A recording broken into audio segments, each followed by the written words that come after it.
What up, Tim? What's up, bro? How we doing? Yo, dude, why don't you introduce yourself to the camera real quick? What's up, guys? I'm Tim. I have a portfolio of online education businesses, mainly right now in the trading education space, but I also do some B2B consulting on the side, and that's where I'm looking to scale my third company. And he has nothing to sell you. Okay, so we got about 11 minutes to film an hour-long podcast because we're about to land in Miami. Oh, no, we got time. We're good. We got like 15, 20 minutes. Yeah, so in the meantime, so you're doing 8 figures a year right now. Yeah. Not many people are doing 8 figures a year. What I really want to know are okay, so you got to 8 figures after 5 years, right? Yeah. Of doing just the same business but different variations of it. So I really want to learn some lessons from you on that, like how you knew when to pivot and what you knew to do, and maybe if you've ever really fucked up, really failed or something like that. Yeah. I also want to know where the fuck does that 8 figures go? Because we know that you're taking home a crazy chunk of that. How do you splash? But let's start with the I guess the journey stuff first. So you start this business. You did a video on Beta's channel where you talked about how it was an in-person trading program, teaching boomers how to trade. Yeah. Yeah, so basically the funny thing with getting to 8 figures is you don't know you're going to get to 8 figures from day one that you start your business. You just start it, and you have to have this mindset that the business you have right now won't be the 8-figure, 9-figure business model later. Mm-hmm. You figure out along the way as you do stuff, you're taking action, and when you run into bottlenecks, that's when you have these epiphanies to see how to get the 8 figures. But it would have been impossible for me to see in the beginning. So we were an in-person trading class. I scaled that to, 80 to 100K a month, where every month we're hosting an in-person trading class with 25 people, and I did that for a year and a half. I basically realized I was capped there because I could only target people in San Jose, California, and on top of that, it was very manual. The fulfillment wasn't scalable, right? So you do it, cool, and then I'm okay, how do I now go from 80 to 100 grand a month to $1 million a month? And I was the only way to do that is if I went online and targeted the entire US, right? It's a much bigger addressable market, but you always start in some sort of niche that you carve out.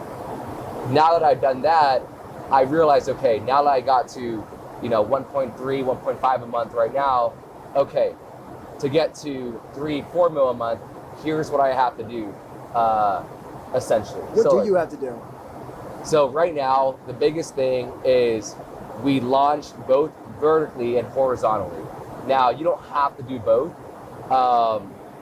You basically just have to decide, do you want to go adjacent in your market or you want to go deeper? So for example, if I wanted to go deeper to get to 4 mil a month, I could sell more trading education products that are complementary to what someone would buy. Mm-hmm. So for example, maybe I sell trading software, or maybe I sell done for you trading, where it's I have a research newsletter that provides investment research on top of someone learning trading on their own. So that's going deeper. If I wanted to go horizontal to scale, I could launch other online education companies, for example, launching a B2B online education company, helping business owners learn how to scale their own agency, their own course, their own coaching, whatever it may be. So that's an example of going horizontal. Let me ask you this. So you've been doing over $1 million a month with this one offer, which is teaching people how to trade. Yeah. For probably 2 or 3 years now. Yeah. Why can't you kind of just crank up the dial? Obviously, you'd have to hire more people and get their fulfillment dialed and everything. Yeah. But why can't you just instead of spending 400K a month, why can't you just start spending $1 million a month and just get that same delta? Yeah. So the biggest thing I don't have down on the marketing side is understanding the different types of funnels to get different avatars. So right now I've maxed out what is basically in an ad to landing page to VSL to sales call type of funnel. So for example, if I wanted to double my existing business, I could spend a lot of time learning how to craft a book funnel or a low ticket funnel, or maybe an automated webinar, essentially. But my type of funnel can only attract so many types of people, and I feel like I've hit kind of the sweet spot in spending, but maybe not, right? Like one push I'm doing this quarter is I'm doubling or tripling my ad creative output. So that actually might bring my creative cost down, which will then allow me to double ad spend. But funny enough, my constraint hasn't actually been on marketing, it's been on the sales team. So like because of churn on the sales team, or not having enough sales management, I can't even spend more anyways because I'm capped on the back end of closers. And you're famous for running what they call like a sales guy sweatshop. So like for anyone who doesn't know, what Tim does with his sales team is like they're not allowed to eat until they collect $100,000 on the week, and then they're allowed to do that stuff. He has like a big apartment building where they're all stored. It's kind of like, it's like 20 cubicles inside like 1,000 square foot apartment. So these guys are going crazy. And there have been some incidents. So he had to put like netting, kind of like they do in India, because people will try and jump off. But you handled that problem really well. I think the nets were a great Department of addition. Labor stopped by, and I just, I had to talk to them, and next thing you know, we're good to go. It's really a slap on the wrist, you know what I mean? Yeah. So what do you think is the difference between your business and the way it's run versus someone who is maybe stuck? A lot of info guys are stuck between like 1 and 300K a month. Yeah. You're obviously like way past that. Is it like you have the balls to spend, or is it like a better offer, or is it, what do you think that is? Yeah, so even when I was doing 1 to 300K a month, I wasn't really spending that much money, I'd say. But the tricky thing that I've seen why a lot of people quit from there, getting to $1 million a month, is people will try it. But what people don't understand is it's a shit ton of pain that they didn't expect, because when you get to 100, 300K a month, life becomes good. It actually becomes easy. Yeah. And you start enjoying life, right? You start doing shit like this, like the jets, the cars, whatever it may be.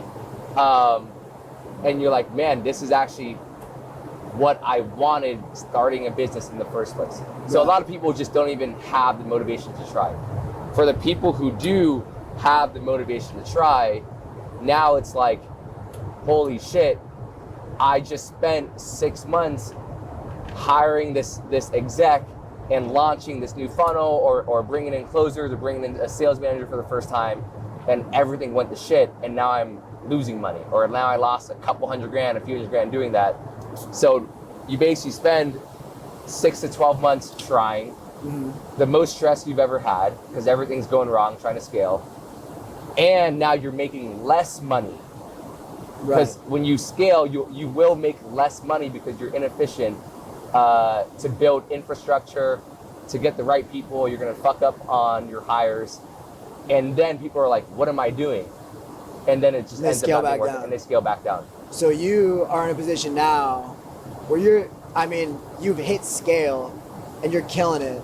You're right. You have to be a psychopath.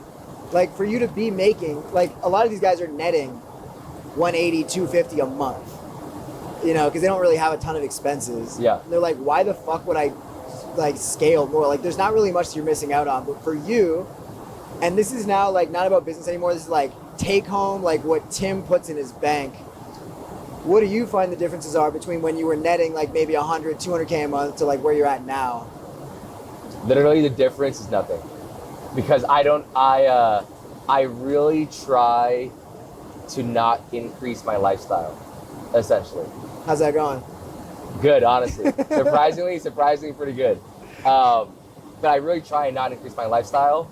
And what I've been trying to do is build a war chest inside the company from a cash perspective. One of the best decisions I did early on, before I started spending money, was I was like, I need to get $1 million cash in the bank. That was just the number for me, minimum, like a few years ago. Now, with that being said, there's different ways to look at it. Like some people say 12 to 24 months of runway, or whatever your fixed cost overhead is.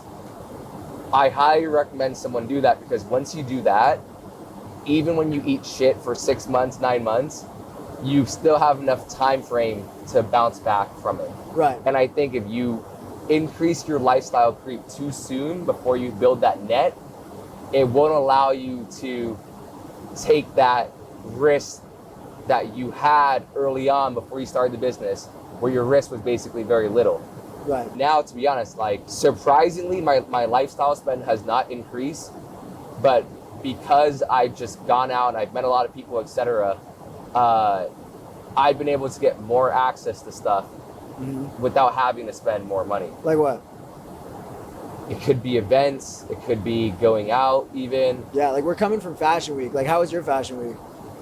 Yeah, like Fashion Week. Well, Fashion Week was, we had a dilemma at this one nightclub where we had a 20K table and they sold our table. So like I ended up spending nothing that night. At Dries? At Dries, yeah. How did that even happen? I don't know how, we prepaid and booked that like a week in advance. Oh, brutal. But the night before though, like my boy Pablo, shout out Pablo, Little Sister, man. Like he took care of me. Like that one we got a $1,000 bottle. That was it. Like for an entire night at Little Sister. Like yeah. Now granted, don't get me wrong, I've been spending a lot at a lot of these places for many years. So like they don't have to they know. Like once you've spent enough there, they know, like they value you as a client, you build strong relationships with people. They're not trying to make every dollar or dime off of you. So. You know what's crazy too? Is like we're still like early on in the game, but we're still kind of in the position where like we're around a lot of these guys that like we think are like levels and levels and levels above us. Like last night, you didn't go, or did you? No, back to Dries? Quavo pulled up. It was cool because like he was literally like 20 feet from us, and like he was at basically the same table, and I'm pretty sure we had more people. It was kind of interesting to see like all these people that Leo was at Dries the night before that. It's like it's all the same people at the same club.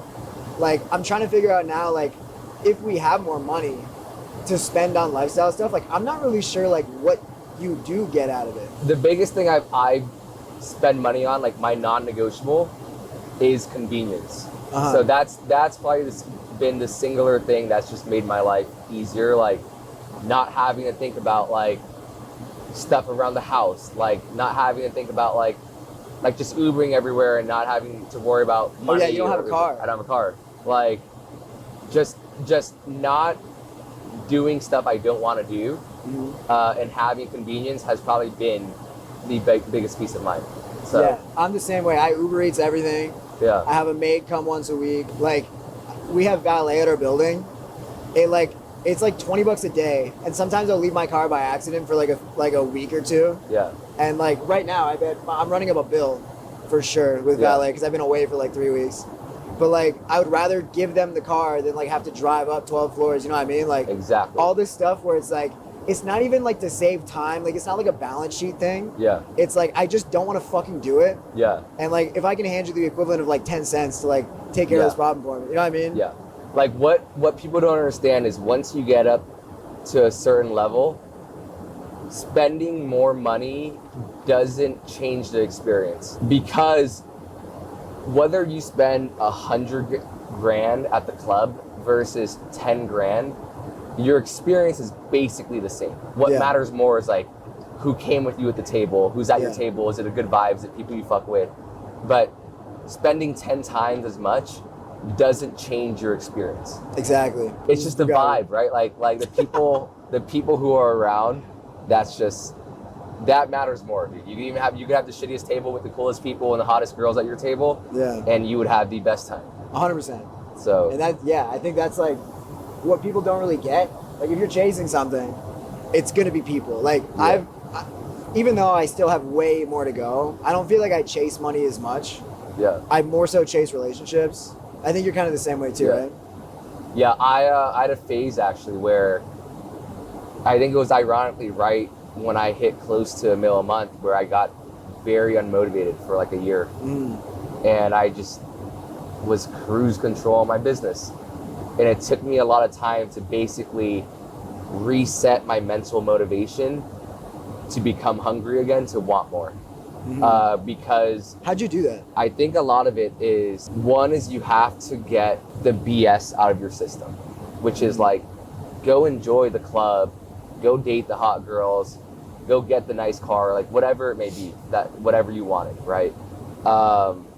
Get it out of your system. And that's what I did for like 6 months, maybe a little longer even. Once you get it out of your system, you're like, you realize this stuff isn't fulfilling, because the game just will never end there.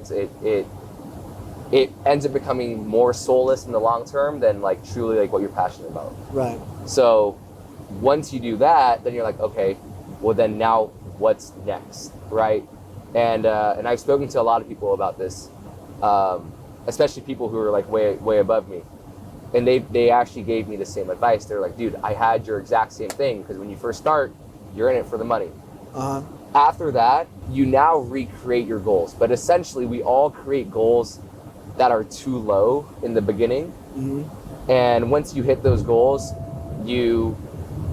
it's not exciting anymore. So yeah, basically you want to get it out of your system and you want to go through this phase. After you do that, then you want to just create completely new goals in terms of like figuring out what motivates you, what you're passionate about, etc.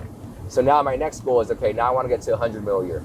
And I'm sure when I get there, I'll probably go through some similar phase and then make a bigger goal after that. So I love it, man. Yeah. Is there anything, like, if there's one thing that you want people to know about, like, the way your brain works, like, how would you describe that? Like, what, you're kind of new to the internet, not to using, but to being on it. Yeah. Like, what do you want people to sort of remember or know you for? I think a lot of the stuff I had to work on myself mentally, I think has been super helpful for me personally, and has gotten me here. And so I think, and I'm going to be posting stuff on my business page too, is like learning the business tactical side. Once you spend enough time doing it, is like studying for a test in school. Like, you might not know anything about biology or chemistry or this math class, but if you do your homework, you study enough over the quarter, then like eventually it clicks, right? Same goes for business and making money online.